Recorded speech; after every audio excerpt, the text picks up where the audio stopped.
Welcome back to Promising Young Surgeon, where we explore the unique journeys and experiences of surgeons from all walks of life.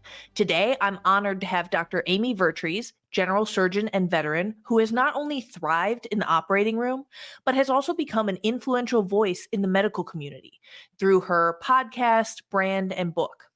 Dr. Vertrees is a true expert at the business of surgery. She's a successful entrepreneur, starting her own practice, Columbia Surgical Partners. She's an author of Become the Boss MD, podcast host of the Boss Business of Surgery series. And, one of our colleagues once told me that watching her negotiate with the hospital was like watching Michael Jordan play basketball. So who better to ask than a woman who's had such a prolific, multifaceted career, how to face and overcome professional setbacks and how to use those as stepping stones to success. Dr. Vertrees, welcome to the show. Well, thank you so much, Dr. Harden. What an amazing introduction. And of course, I've been watching all the things you're doing with absolute fascination and admiration. So it's such an honor to be here.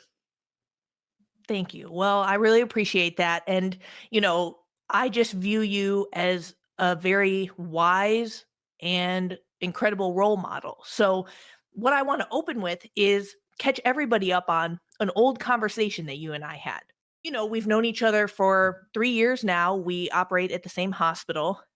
And you played, I think, a very big role in some of my maturation and evolution, certainly as an attending and as an early career attending. You know that old adage, do you want to be right or do you want to be happy? I just think back and it's so funny because when we met, I was just so angry. Like coming out of residency and even starting my attending life, like I was legitimately brimming with anger. And I had no idea how to do anything other than be really angry. And so I came to you when I was dealing with a specific challenge and it felt like I was hitting an impasse at work, right? Like just, okay, well, either way, I'm at an impasse, I'm frustrated with the situation or maybe angry with the situation. And you said to me, do you want to be right or do you want to be effective? And I was like, I'm pretty sure I'm right. And I just was like, and I'm determined to be angry. So I just it was so funny because even in my memory, like I legitimately think that's where we tabled it. Like that's kind of as far as I was able to go. That's where we tabled it. Months and months later, like 6 months later, I came back and I was like, okay, I want to be effective. I have some new thoughts that I can bring to the table and I can grapple with it. But it really took me, a minute to be able to get out of that place of just blinding pure anger. But certainly I love your perspective on it. And yeah, your ability to talk some sense into people who maybe can relate to what I was going through, like challenges at work. Well, I appreciate that. It's so funny that you mentioned this because in my most recent thing of talking about this, about dealing with a professional disappointment, where I fell into that trap myself. I mean, we're blind to our own things, And I think all of us at some point are going to be angry in our career because these things happened, and I think this is where the whole idea of professional disappointment comes from: is that we expect the world to work in a certain way, and then it doesn't, and so you have to have some way to deal with it. And I do think the idea of being right or being effective is a really good one because I probably could have used my own lesson recently. But I mean, what else would we talk about if I didn't do it wrong every now and then? And that's pretty much the benefit of having a voice and having the ability to take the experiences and turn them into lessons for other people to do. And I'm finding, having pain in this profession, if you turn it into a purpose, then the pain has at least some reason for being there. And that's really what I've discovered over the last 4 years of being a coach and being a full-time general surgeon myself and starting a private practice 4 years ago after employed and then Army service and things like that, is that all these practices are different and all these lessons that I'm learning. It's important, I think, for me to be in surgery, to do the things and then to do them as best I can, sometimes wrong, and then turning this around. And so, hey, this is how I did this, because and this is what I've discovered, a lot of people don't want to share their stories.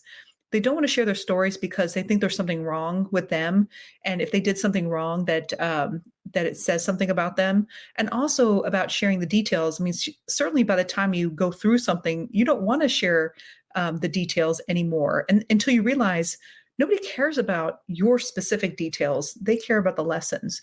And so that's really why I think this topic is really helpful.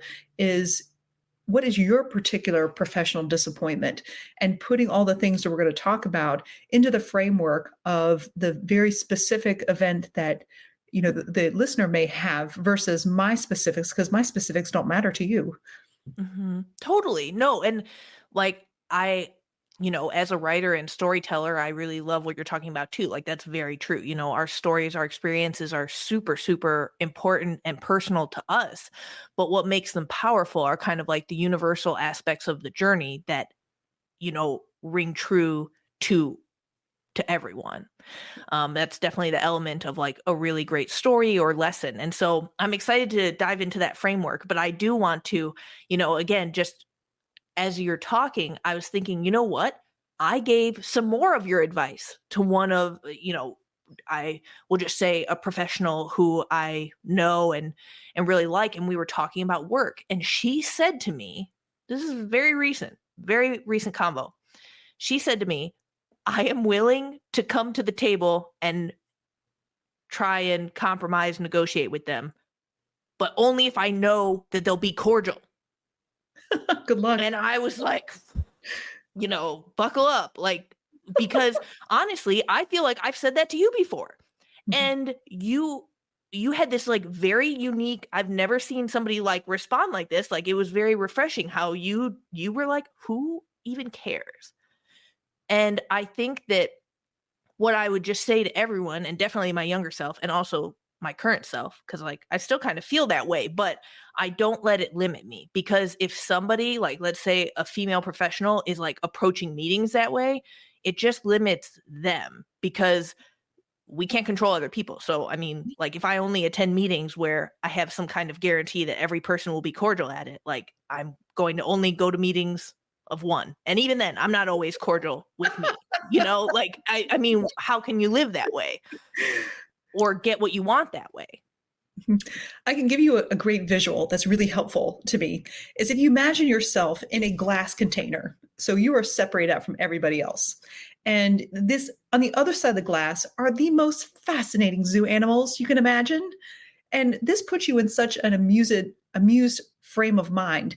And that's a very safe place to be, because in all of these interactions that you have, you want to create personal safety for yourself and also safety for the other person. If you want to be effective, it has to do with safety. And this does not mean agreeing. This just means that uh, I'm not a threat to you, and we are here to accomplish something.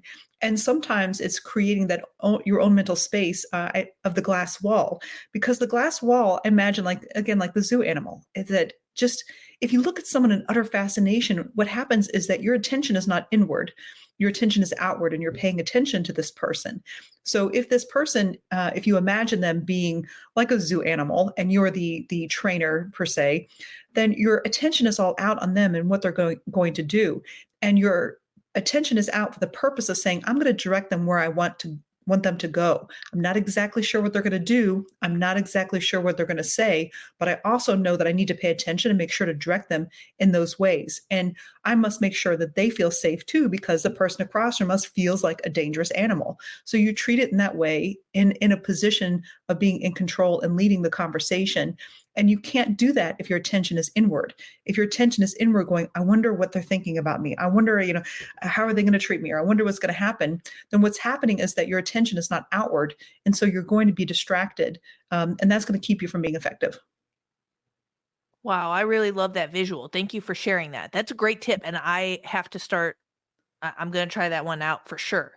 I think that especially like as you talk through that, I can think of again like female professionals, different coworkers and things like that who literally will come out of meetings like just starstruck. Like they'll come to me, they'll be like, "Man, I don't even think that I got any of the things that I wanted out of the meeting. It's almost like the meeting sweeps you up and it takes you to a second location that like you didn't agree to, definitely wasn't where you were trying to go.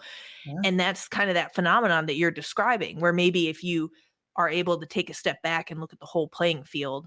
I mean, this is why I do love, like, one thing that's helped me a lot is, especially like to survive residency and now even to survive attending life, like looking at it all as a game.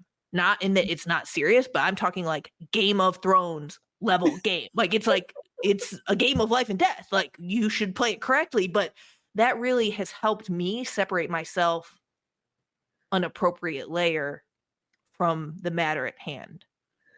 I think for me, I turn it into a little bit more of like a comedy. Fascinating. Fascinating is a very useful emotion. I'm fascinated with what's going to come out of their mouth next. And if you bring some levity and amusement, for me, that really helps. But gamifying it always helps too. I mean, if you think about it, and the whatever gets you into a position to where you feel safe, you feel okay. I mean, the grand scheme of things, most of these things are in the end not that big of a deal.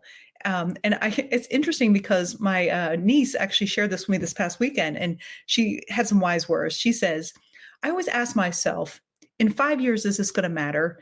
And we've all heard this before, but we forget. And when she told me, I was like, "Gosh, that's right. Like in 5 years, is this going to matter?" And I think about like 5 years ago, I was still an employed thing. I wasn't even in private practice. Like my world is like a million times different than it was 5 years ago. And I don't even remember some of the things that probably felt really life altering 5 years ago. So I think, offering yourself perspective too. So I think amusement, safety, perspective, these are all really useful things to go into. I would say, though, a lot of the professional disappointment, especially this one most recently, it has to do with those things that are there that you're not able to negotiate. And I think honestly, those are the biggest challenges that I see in some of these Facebook groups and people that reach out to me for coaching. And what I experience myself are these discussions about you and your profession or your particular job that are happening behind closed doors that you're not privy to, that you can't influence. And those are the things that I find the most challenging being on both sides. I'm on our peer review committee. I'm in on our med exec. We discuss a lot of things about other people. And a lot of times they're not there to defend themselves. They're not there to provide perspective. And I think a lot of professional disappointment comes from these committees that are, I think, honestly, genuinely housed with people that have good intentions, but there's so many different flaws that could happen in the system that can result in someone's career being affected. And I do think that that is a huge disservice to a lot of people. And so I know we can talk a lot about those aspects, but honestly, when it comes to professional disappointment, I find now that I've gotten the tools to be effective, the one thing that I haven't quite cracked yet is getting the influence when you don't know something's happening. Well, and not only the influence when you don't know something's happening, but like how can you combat maybe even a misunderstanding or a falsehood about yourself when you don't know that it was said or what was said. So certainly, and I definitely want to get more into, like your latest setback, how you navigated it and came back stronger on the other side. But just to even kind of give everyone more of an introduction into your career and you as a person, I would love to hear a little bit about your early career as a surgeon and any defining moments where you first encountered like the big setbacks and how those experiences shaped you into the person you are. That's a great question. I think all of us, especially women, will identify something in their career, and it just depends on when it happens. So I did not actually notice any a real gender bias that was really remarkable to me until I was a chief. And so, as a medical student, I was chosen as our Army Student Company Commander.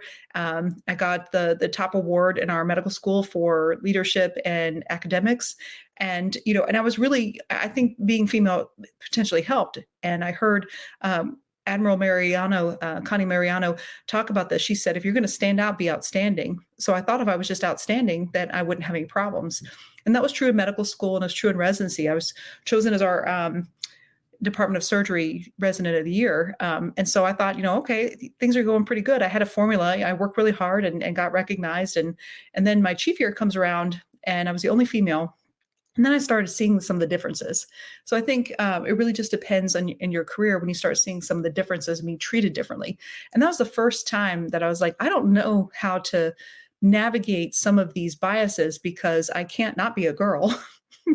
I'm not exactly sure what to make of this, and I think that's just part of it. I think I was actually given a lot of opportunities because I was a female, and I think I was also, you know, put down because I was a female or not given enough credit. And that was the first time it was overtly seen with just different things that again don't feel really remarkable right now, but at the time they felt really prominent in my mind. I noticed the difference, and then I became an early attending. I was asked to stay on at Walter Reed, so I stayed where I trained, which is exactly as minefields abound as you would expect.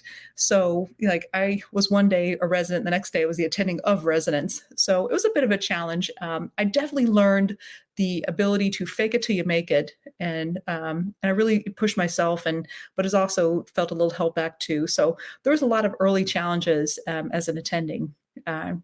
And then deployed, and that was a lot of just different challenges in themselves. That's when I really realized when you're a doctor and you go out into with a bunch of people who are not doctors, is that you think you're kind of special, and you're like, yeah, but we're doing like really big things. I'm like, yeah, I guess you guys kind of are. So then you start putting your whole life in perspective too when you get out of the shelter of medicine. So that part was an interesting development. So that was mostly my early career. Yeah, absolutely. And I feel like you have alluded to, you know, that your years of deployment did really help build you up as a surgeon, like really very formative from a technical and skills and being the surgeon Yeah. available. Like, Yeah, it's a great point, and I think I learned we had a community surgery program, and that's why I actually sought this particular opportunity out where I'm at currently. Is I wanted to be the community surgeon, the general surgeon that does everything. When you're deployed, you are the only person out there. I mean, we did neck explorations, thoracotomies, XLAPs. I've repaired a bladder, lots of things. And we were empowered to do so. And the one thing that I think is a little bit challenging is that in residency, we're not as empowered to do all the things. We're empowered to do some things, but then told you can't do those other things. But it's all anatomy and skill and technique and getting support and things like that. And so I think the one thing that's really helpful in the military is they let me do all the things. And that part I really appreciated about the military. that's wonderful. And what was cool, like, again, I listened to you and you basically like masterfully walked through the entire fallacy of fairness, which is one of my favorite fallacies. Because, you talk about your early days. I also feel like I had a very strong medical school showing, I was honors, everything, AOA. I was resident of the year in the beginning of residency. And you start to think, I mean, I didn't even have to hope because I just made the wrong assumption. I was like, oh, those things like will protect you, like being good at this and being Mhm. like respectful to other people, like those things combined, like that, you should just be protected forever. Of course, 100% not the case because the world is not a fair place. And that's the fallacy of fairness. But what's funny is, you can also flip it and say, hey, most of us don't think about all the things that broke in our favor. Obviously, Right. you having evolved to like a different level of surgeon, like you do. And you're like, there are many things that broke in my favor as a female surgeon coming up in training.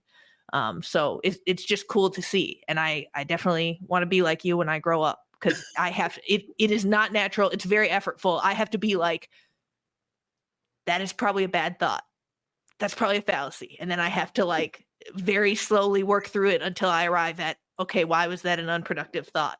But again, you're kind of the master. Oh gosh, you're giving me far too much credit. For one thing, just I have several years on you for one thing. Another thing is I'm completely blind to my own, problems, and I get coaching myself because I am blind to it. And all the things that I'll coach on someone, I will like do it the next week, and I look back and go, "Dang it, I did that." So I think it's really just an acknowledgement is that we're just humans in a human world interacting with other humans that are flawed. And, I do honestly think that most people are doing the best that they can and they're operating with different assumptions. And there's definitely a lot of mind reading going on, like, me thinking that you're thinking something about me. So then I act on that. So I'm actually having like a conversation with that's not even happening. And I think that's where a lot of us go wrong some of our interactions is that most of these people walking around are mostly just mirrors with faces. They're mirrors of what we think about ourselves or what we think other people are going to say, and we're having a conversation with that. And so the challenge is that most of the things we're thinking is kind of made up, which is frustrating because why do we do that? And then the second is like, well, the good news is if we're making it up, we can actually fix it by Make telling up us something story. good. Yeah, Yeah. exactly. And quite honestly, that's usually what it is. And doing some of these mind tricks can be very helpful. I tell people too, I used to when you're interacting with someone, imagine them as something else, like a clown, something non-threatening, like all the things like you know. As we've been talked before about public speaking, imagine people in their underwear, but you're just trying to inject some safety into it. But I mean, something even easier is that you just treat someone, especially that's really frustrating, you treat them as like a complete stranger. If you think of as a complete stranger, usually you kind of look at them in curiosity and you're open to what they may say. You're a little bit guarded because you don't know who they are. And something simple like that can allow you to drop the story that you have about someone, stop mind reading, assuming that they know nothing about you, and now you're starting from scratch. You're starting from the basement of whatever your experience, and then now you're open to hear what they have to say. You're not adding anything to it, and that's really what I learned is that we add so much to it. Well, I do think of in like a pop culture reference, I guess, and it's fall, so it's Gilmore Girls season. So I got to shout out like Lorelai Gilmore is the queen of bringing levity and amusement into a situation to kind of like diffuse it and handle it in a healthy manner. Like her with her mom, Emily, they're always beefing, stuff like that. Like I feel like she is able to bring that levity to it. I feel like I would have a hard time picturing that I don't know them, or I'd be like, I don't know you, and I still don't want to be talking to you. Maybe one thing that I was thinking that might work for me is I could picture them as like a gross alien, like maybe like kind of an octopus for a head, like something like that. Because again, what works for me, and I love that we're like two sides of this, because like amusement, again, that's awesome. I'm a Gilmore girl all the way, like, and I think Lorelai is such a good example of that. In addition to you, but I don't know that I can 100% relate because I don't know, I'm just built different, just kind of like different natured. And so, but I can do the game. I can do like a Machiavellian approach. I can maybe picture that somebody is like a hideous alien, and that would like actually cheer me up a little bit, and I'd be like and I and like but that would bring me like a little bit of joy more than like, "Oh, you silly clown." Like I would be like, "You're like the alien from Predator." Another thing that's really easy to do is imagining their adult face on a toddler body throwing a fit. That's always really amusing too. Yeah, that's pretty funny. I love that. Well, these are all definitely good tricks. And that's really what you're trying to do is just establish safety. I mean, I've gotten to the point where I don't have to rely on some of the easier things to do because I've been taught a little bit more of some details of this. I know some of the traps more after having spent so much time seeing them in other people and also watching myself do them. I mean, it's just so funny to watch myself know that I shouldn't be doing this and doing it anyway. Like getting mad at people when it's not going to do any good. And venting when it's not going to come up, anything's going to come of it. In fact, you may be actually making yourself look worse. And that's the problem that happens with some of these interactions is that in that moment we're working automatically and that's really proportional to the amount of trauma that you've had in your past.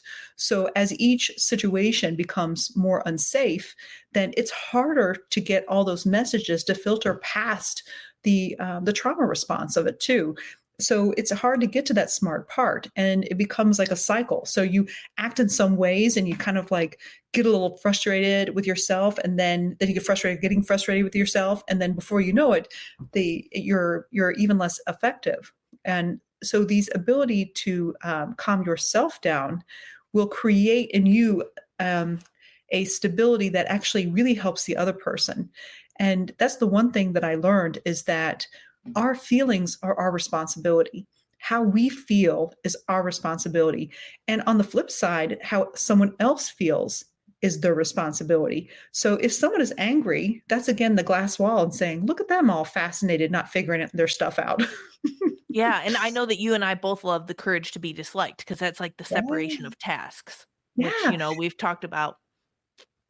Exactly. And what that is it allows you, is like when I know that what I think and I feel and what I do is my responsibility, then I have the ability to do anything, like especially like difficult patient encounters and things like that too. If I go in there and my thought process is I'm just going to be a good doctor, and my feeling is like a level of certainty, and my actions are speak what I think should happen. I'm actually satisfied with what I do, regardless what they do. They can yell, they can scream, they can get all mad. I'm like, nah, yeah, that's just me being the doctor. Your job as a patient is to do whatever you do, and my job as a doctor is to do what I need to do. And to be have that level of unattached to what someone else does create a lot of safety in me, because I do know that it is my job to make sure that I'm clear on how I think and feel. And if I'm not happy with myself in the interaction, that is my work to do. That is not anyone else. And that's really when it comes to professional disappointment that I had to learn all over again, is that if someone says something to me, some words that's their opinion, and I don't like them, even if it affects me, and if I get angry at them, that's actually not their fault. It's not their fault that I'm angry. They have done whatever it is that they wanted to do, and they have had their opinion, and they are in a position of power, or at least in this particular moment. And I can get as mad as I want. I'm still not in charge. I can get as mad as I want, and I still can't affect that outcome. There's some element of arguing with reality. Sometimes we think that I should be able to affect the situation, and then we can't. And if we don't accept that, then typically that's where my anger comes from, is from powerlessness and frustration. And Mhm. I know myself now on a better level, that anger is typically an accelerant for an underlying emotion. It's a secondary emotion. And so when I find myself angry, it's usually something that I'm feeling, which is powerlessness most often. I see. Yeah, a second layer emotion. Well, I want to call back to one thing that you mentioned was like venting. Like maybe Mhm. like, is this the best use of my time? Like sometimes we all still do it. But I Yeah. will say that like when I was in my 20s, I was like, you know what? I do have time. And definitely like, 10% of my residency training was just like me venting. Again, kind of Yeah. like blindly angry. But, Yeah. I just turned 33 and yesterday I like looked down at my phone wrong and pulled something in my neck. Like I literally cannot even turn my head one way or the other today. So you know what? I don't have time. Like I have really I think done a good job this year. Like in 2024 in terms of like even if I feel myself about to vent or like have that urge to vent, I'll be like, do I want to spend my one and precious life on this any Yeah. further? Yes or no? The answer has been no 100% of the time when it's in response to that urge to vent. And then I just drop it. Because again, like, I guess that's like a little bit of the wisdom with the tincture of time. 'Cause I'm like, I vent all the time. yeah. Well, I guess it depends on what you expect to get out of it. I think that's helpful. Venting to me is like powerlessness escaping the body. That's just the rah, I can't believe this is so ridiculous. And no, and you kind of know you're being a little ridiculous when you're venting, and and then I usually like, yeah, okay, I'm done now. So one Yeah, is just exactly. like, We have to put a timer on it. Like, I mean, yeah, I've heard, there's a lot of ways to kind of safely compartmentalize it, I think, right? mhm, Like you can have 8 minutes and you put on your screamy music and you just like, you know, you scream. well, I'm really glad you mentioned that, because I think venting, it's really helpful to know when you're venting, because venting to me is just like blowing off steam. You don't really expect anything to happen. And that goes into one of the lessons when I was thinking about the professional disappointment is, what do you expect that other person to be doing for you? And I think a lot of times we look at colleagues and we expect them to be friends. So we vent to them like we would to a friend who like, I don't really need you to do anything. I just need you to hear me and let me just get this out and process this a bit. And I don't need anything from you. Or, I think I want them to do something, but it's really not their place to do so. And that's what I really learned. And especially with colleagues, I mean, you kind of feel like they're your friends, but honestly, some of them just aren't. I mean, they have a role in your life that's an important role. It's like at work, I like you, I enjoy your company, I respect you as a person, but I really don't want to hear your personal stuff. I really don't want to help you in this particular instance. And for me to, process that and say, like, I'm asking too much of this relationship. This is not the relationship we have.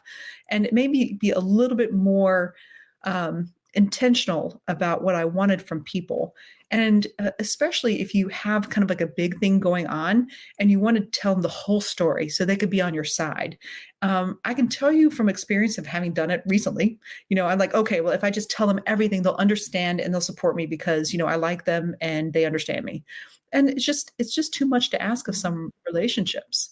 And, we're like, no, no, we're work buddies. You talk about work and I, we have a great work things and all this other stuff is extra and I don't want to be bothered. And at first it was a little bothersome to me, but I realized I was asking more of the role than it was.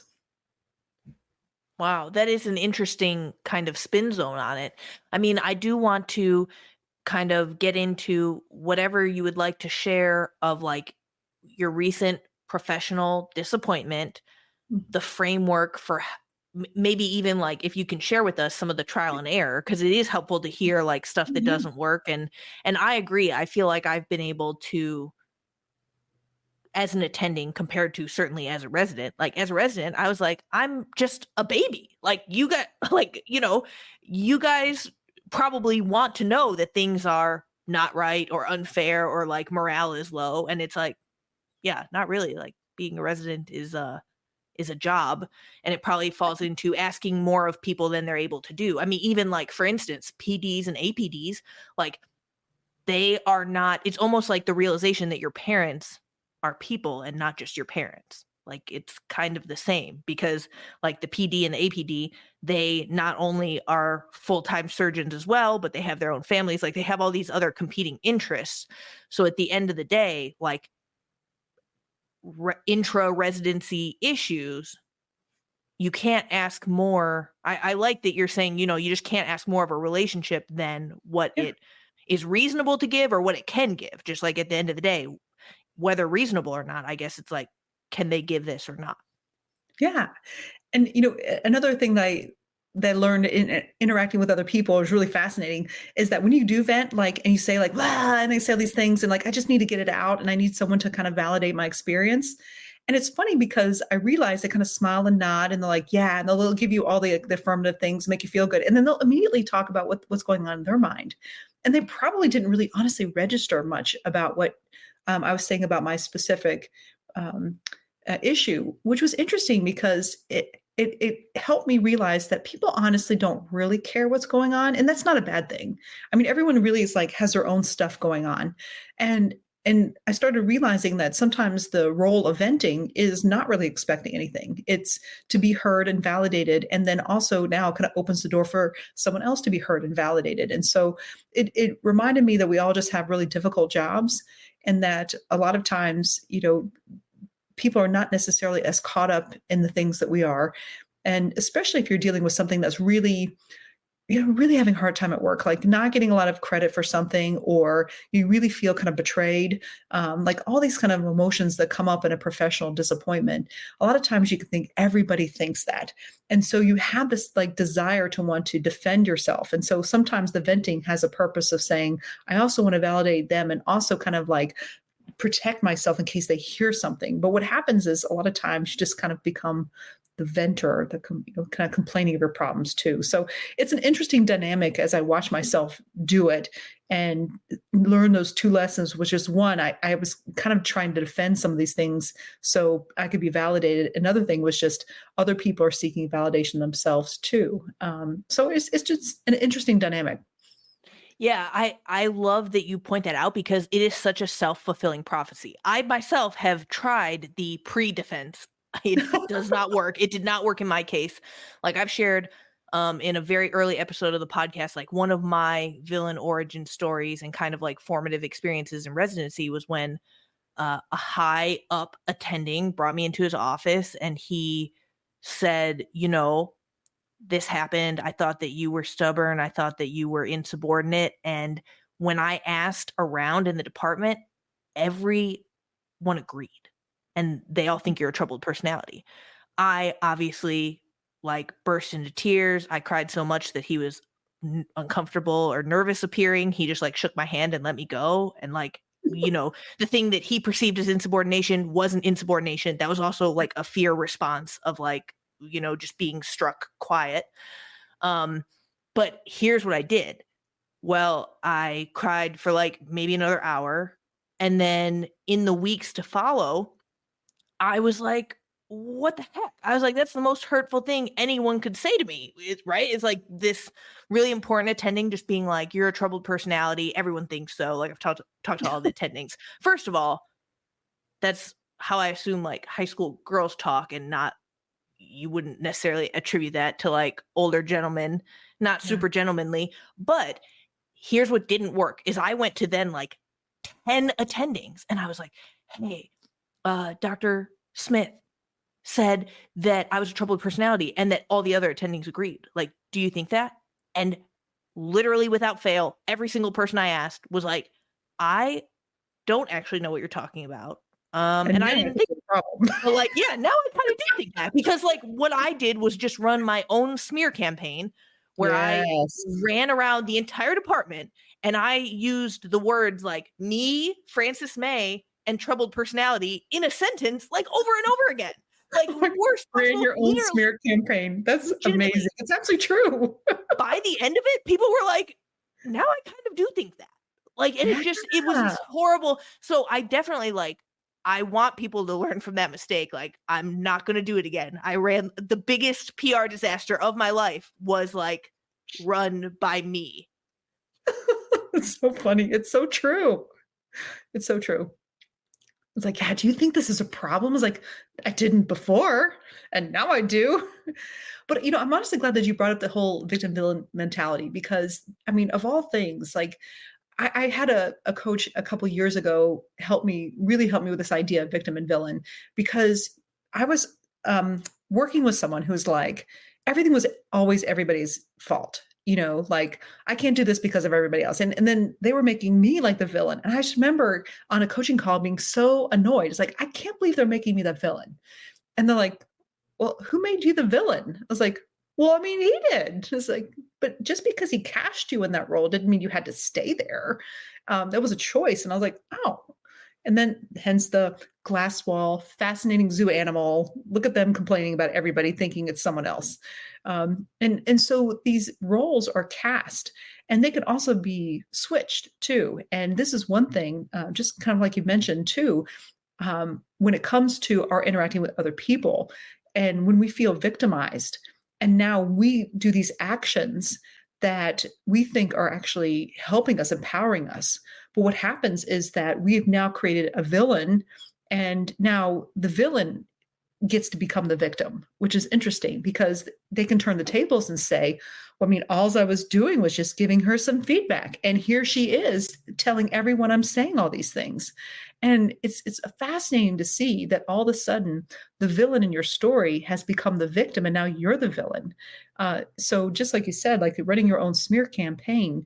And the problem is that you've now made yourself less likely to be able to defend yourself because now you're attached to this and you've created this story where people are judging what's actually going on. And then they're saying, well, now she's hurting me.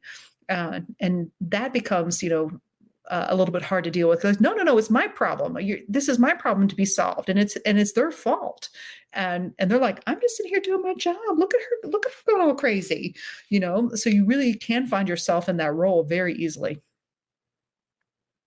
Yeah. Yep. You've got my number a little bit. That's Oh, right. mine too. I just did it. Well, Yours was a while ago. Yeah, I guess like I would love like there should be a days since last counter like hanging up on the wall. It's like days since last smear campaign against myself. And yeah, like I'm That's hilarious. I love that. I want that for my office now. Yeah, I love It's it. a good reminder because I'd be like, we got to get these numbers up, guys. Yeah. And, honestly, it helps to realize, like, why are we doing these things? It's because we're putting ourselves in harm's way all the time. We do hard stuff and we deal with other people doing hard things. And it's difficult to manage all the emotions that we have. And that's really what I'd never been taught before is to even understand what emotions we have. Like my emotional maturity was, or emotional intelligence, I should say, like my ability to even mention like how I was feeling to any degree of I don't know, detail was minimal. It's like I'm happy, I'm sad, hungry, tired. I don't know. What do you mean? Now I can say things like, I'm resentful, I'm frustrated, I feel powerless, I feel grief and sadness. And there's something about really being able to name the emotion that you have, then you can understand what you're dealing with and why it's not going to help to have someone else try to help for you. Like if I'm feeling grief because I expected something to happen and, you know, no one can help me from that. That's something that I have to process myself. If I'm feeling betrayed, that's usually because I told myself something should happen and it just didn't. So I'm kind of arguing with reality in some things. And that really, this feeling of betrayal because things didn't work out the way that I should is a story that I'm telling myself. And so that feeling of betrayal is a choice, which means it can be something you don't choose. But sometimes you want to choose that. I mean, if something means something to you and it didn't go the way you thought it should, and you felt like you had good reasons, then it makes sense to want to be frustrated and to be resentful and irritated. And I've had to try to process some of my feelings about other people that I thought should have, contributed some of this. And they didn't feel I didn't feel like they helped in ways that I thought that they should. That is for me to process, and the other person doesn't have to do anything different. Because they were just doing whatever they were doing. Right. Like it's your task to deal Yeah, with how you feel about how it went down. yeah, and that feeling of betrayal of, some people at work that I thought should have defended when I was trying to get this opportunity that we had, and, realizing that, well, that was just not th that was not their role to play in this. Like, I was asking too much of the relationship. They just didn't want to be a part of that, and that's their choice. And I could be as mad about it as I want, but they chose not to, and it was probably very reasonable for them to do so, and it was my thought about what they should do that was the distress, not what they did. Yeah, that's very stoic too. Like it is not stuff that makes us upset. It's our feelings about the Yeah. stuff or the event Yeah. or what have you. I love what you said about kind of the granularity of feelings, and we will definitely we'll put a link to a feelings wheel down in the show notes for you guys. If you haven't seen the feelings wheel, like maybe they should hand us all a little laminated one like on the first day of school because they're great and it can kind of help develop like Dr. Vertrees is saying like that intelligence, the ability to get more granular with your feelings, which is kind of like the first step in even being able to like address them or anything. And definitely I identify with that because what I was doing during my smear campaign, like I was just so hurt. I was like hurt and afraid and I was so tearful. And that was me like drowning, scrambling for help because I was like, somebody can reassure me, right? And like even all the quote unquote reassurances, just like, nope, I haven't heard that. Like I didn't tell him that I thought that. Like those didn't really make me feel better. And again, it took a dozen before I was like, am I perpetuating this rumor? I can't believe that running your own smear campaign. That's just amazing. Well, what happened afterwards, once you start realizing this is how I feel, I'm feeling betrayed, and then you start like reevaluating your relationships. And that's really what I started doing is just saying, like, all right, well, this is the person who does this for me, and this is the person that does this, and I do this for them, and that's it. And I found myself, and I think a lot of us in the medical profession really lean a lot on caring, and doing a lot for other people and sacrificing a lot for other people.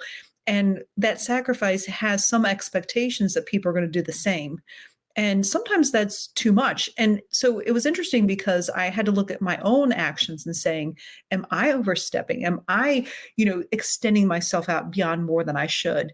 And I started realizing I was involved a little bit too much in some relationships, and I should probably pull back and let people fight their own battles and things like that. So that was helpful to kind of reassess how my understanding of the world and my place in it, and that I actually didn't have to feel so deeply some of the things that were really not my battles to fight. So that part was really fascinating to see that there actually is a line that I could determine about what I do and what I don't do for other people. Because when you see, and that's from a place of understanding, not a place of like, well, if you're not going to do it for me, I'm not going to do it for you. It was just realizing that I don't have to care for everybody and everything to the degree that I would, for each person. I mean, there actually is some distinguishing relationships of when I can like detach, I guess. Totally. No, I think that that's great. I think that everything that has made my life better has been like the ability to be less attached, like less attached to a certain outcome, because then you're not going to be rigid about whether or not reality meets that, um, less attached to things. And I'm like a late capitalist. I have like a jelly cat collection. Like I love things, but the more that I can kind of like detach from things, detach from outcomes, like the happier that I Yeah. am. Yeah. And I even think of like one recent example of where I was able to, because you might be listening and you might be like, I cannot, I don't have a rich enough imagination to pretend that like some things are just other things, right? Like this guy I don't like in front of me is actually like, an octopus in a hat. Like, again, that's my pick. And here's what I will say is that I never thought I'd have that ability, but even just recently, I had this run of cockroaches in the ears. And that is, to Oh, me, the worst part of being an ENT. Like, I'll tell you right yeah. now, bugs in ears is my least favorite. And then cockroaches are my least favorite of the bug family. And it honestly happened like more than you want to like know or think about. So we Oh, won't get yeah. into that as much, like the nightmare fuel. But I kid you not, I was on call for a week recently, and literally, like, on Thursday, one walked in, and I was like, "I'm gonna die." Like, I was like, "Oh, come on." It's brutal, and I'm in solo practice, so I don't have like, in residency, literally my old co-resident can attest to this, like, I would call a friend. I'd be like, I don't know, I'll pay you like $15 if you just come take this cockroach out. Like, I won't do it. Like, and you have that luxury, honestly, as a resident and as a person like at a bigger um program or something, but I am alone. So I had to legitimately, I reached a level of meditative, nirvana that I have never reached before. And I was like, this is not a cockroach. This is like just a toy. Like, I take toys out of ears all the time and it's fine. Like, we're good. And I was like, you know, nothing is anything.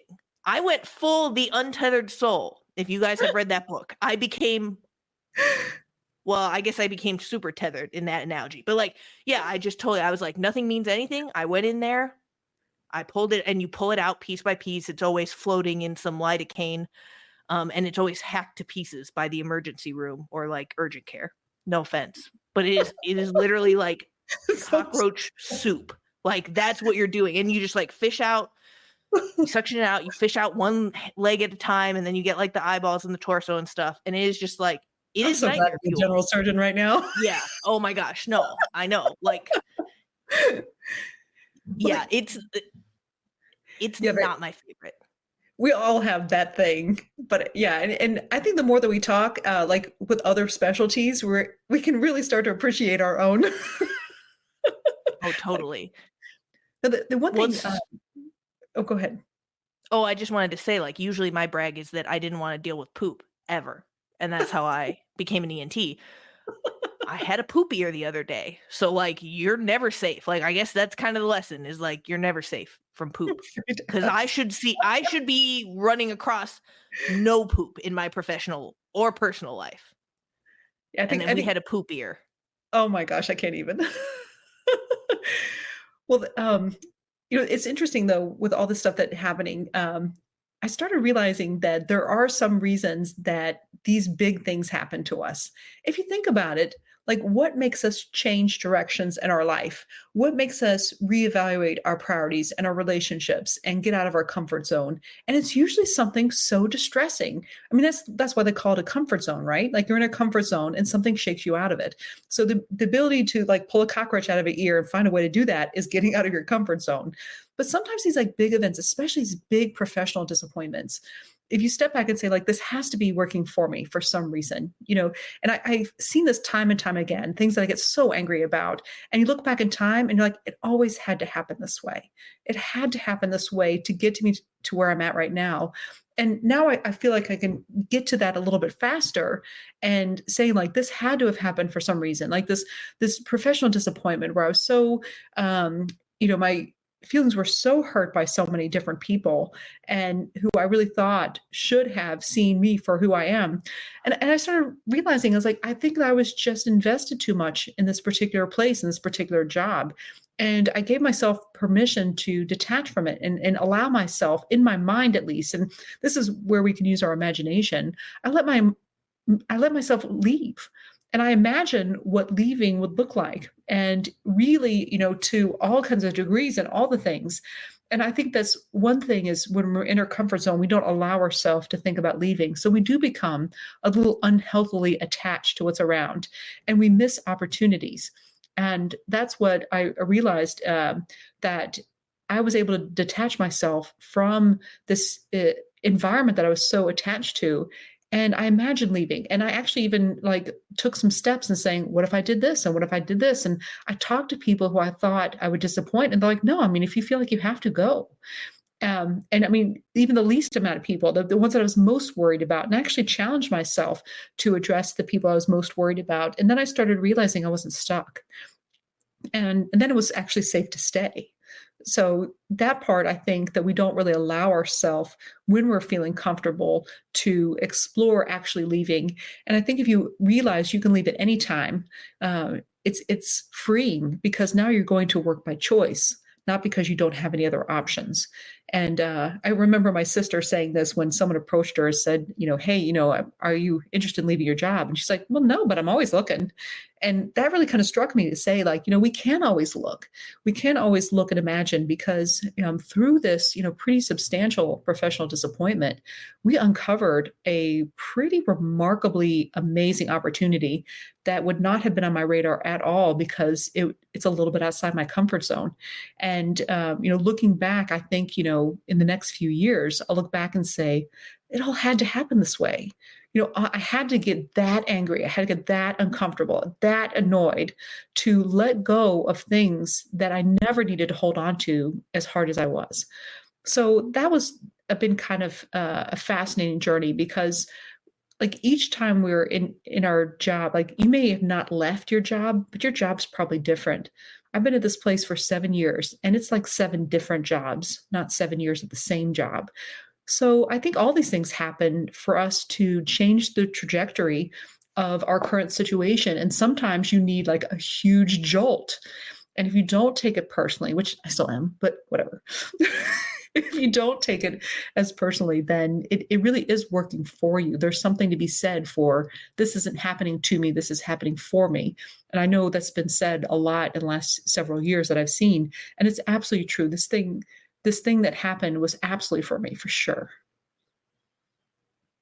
I love that. And again, like to quote, stoicism for like the third time, but amor fati, like a love of fate. I really do, believe in that. And I'm so happy that you're even on the other side. Like people use the term post-traumatic growth Mhm.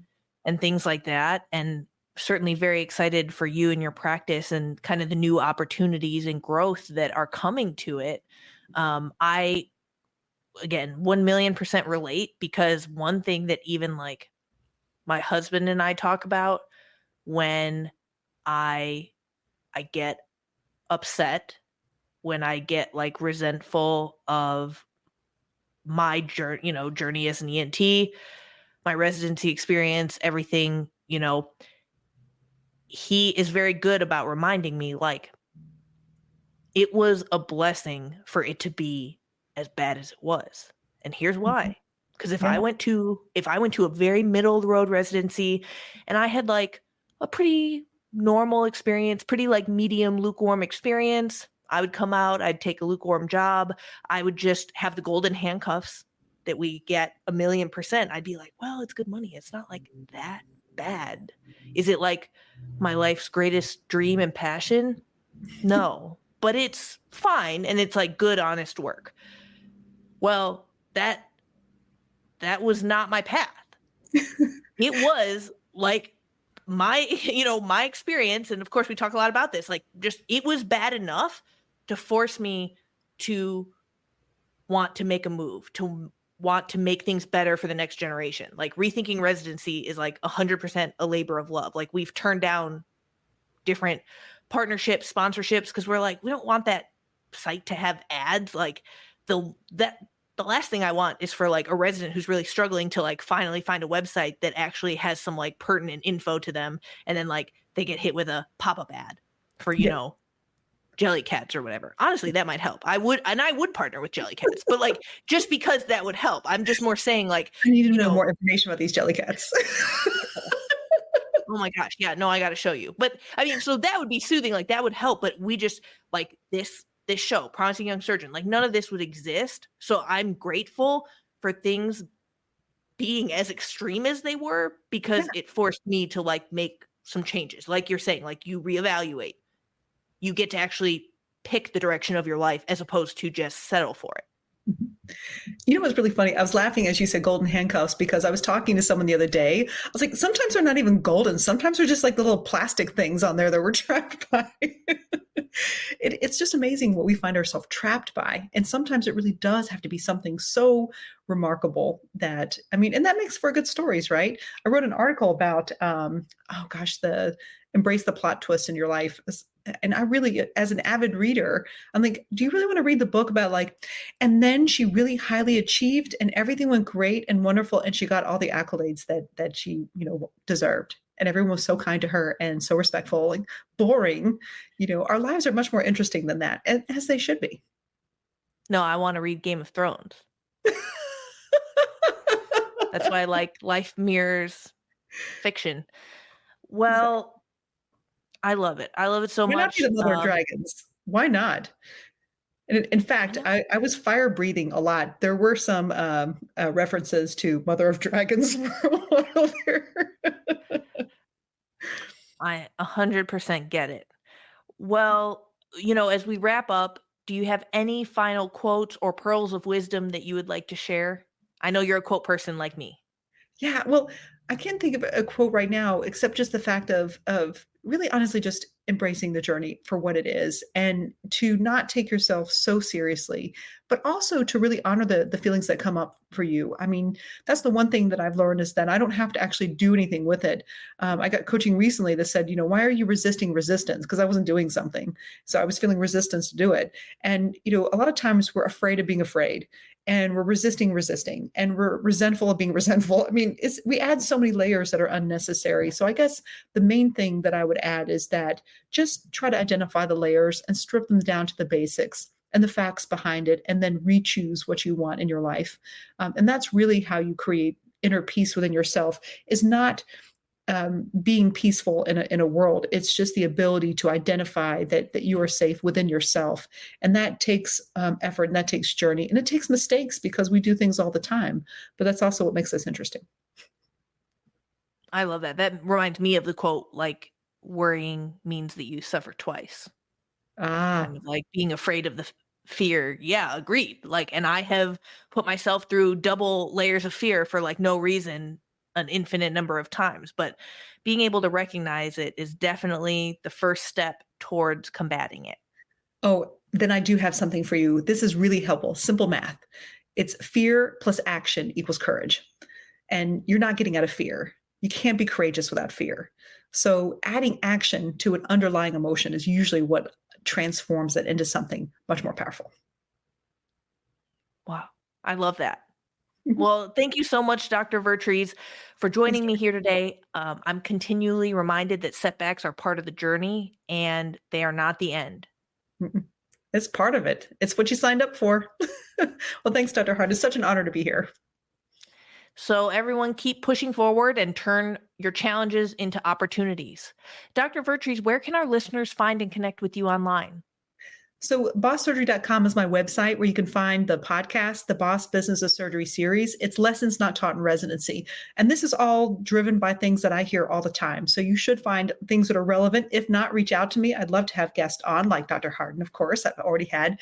And also have the book, Become the Boss MD, Success Beyond Residency. That's following a fictitious person named Julia going from finding a job to transitioning out of her career. So hopefully hitting a lot of things like complications and dealing with clinic and dealing with other people that I think a lot of people will find relevant. Absolutely. Follow me on Instagram at francismay.md and at Rethinking Residency. Visit my website, rethinkingresidency.com, to learn more about physician stories and ways that residents can most effectively navigate the game of residency. I look forward to connecting with you on the next episode of Promising Young Surgeon. If you enjoyed today's discussion, please subscribe and leave us a review. Feel free to share with your colleagues. And if you'd like to submit any questions for future episodes, email me at pys@heyinfluent.com.